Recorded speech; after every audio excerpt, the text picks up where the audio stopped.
Thank you, Sterling.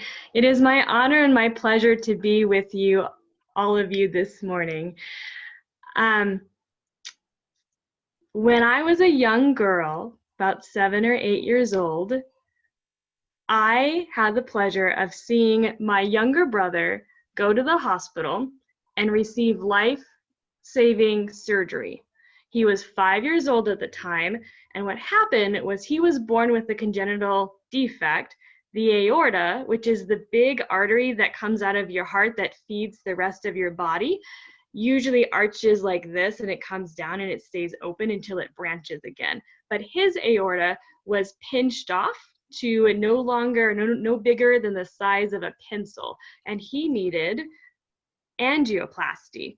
He was the 33rd pediatric patient in the nation to receive angioplasty.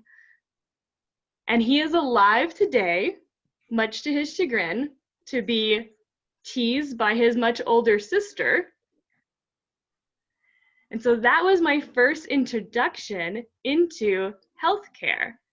And I was fascinated. I kind of got hooked by the innovation and the technology. Then when I was 14 years old, my mother suffered from a heart attack. On Mother's Day, no less. And I rode in the ambulance and went with her to the hospital. Now, she subsequently had 2 more heart attacks in her lifetime. And with the third one, she also needed angioplasty and stenting. I had told the doctor, Dr. Levitt, that I wanted to go into healthcare, and I was thinking about becoming a doctor. He let me into the waiting room, the evaluator's room, to watch my own mother's angioplasty and stenting procedure. Boy, was that cool! Like, scary because it was my mom, but really cool, okay?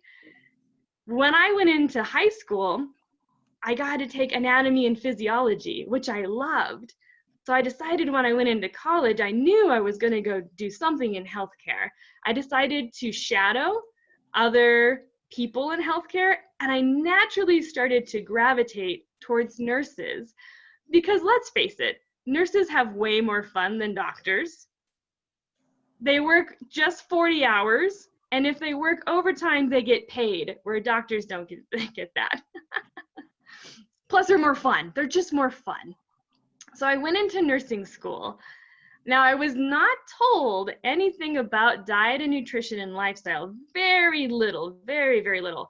And it wasn't until I was actually walking to the bathroom after I finished nursing school in a Barnes and Noble store where I saw the book that Craig mentioned, How to Prevent and Reverse Heart Disease. I actually passed by it, came back out, looked at it again, went, no, put it back on the shelf, started to walk out, actually turned around, went back to it, picked it up, and it said, I didn't know you could prevent and reverse heart disease. And then I took that with me and read it and gave it to my mom to read as well. And it is a wonderful book, very positive, and I recommend it to anyone.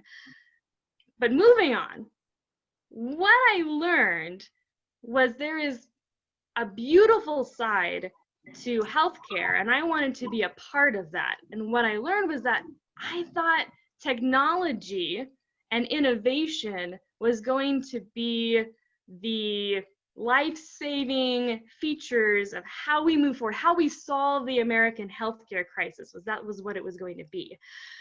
So I went on, got my degree, started working, and I kind of did the weird thing. I started in hospice care and oncology care after that, and then I started taking care of veterans and eventually younger people, active duty, healthy soldiers, and then eventually family members. So I worked across the lifespan, but it didn't seem to matter. Anywhere I went seemed to be people were dying prematurely.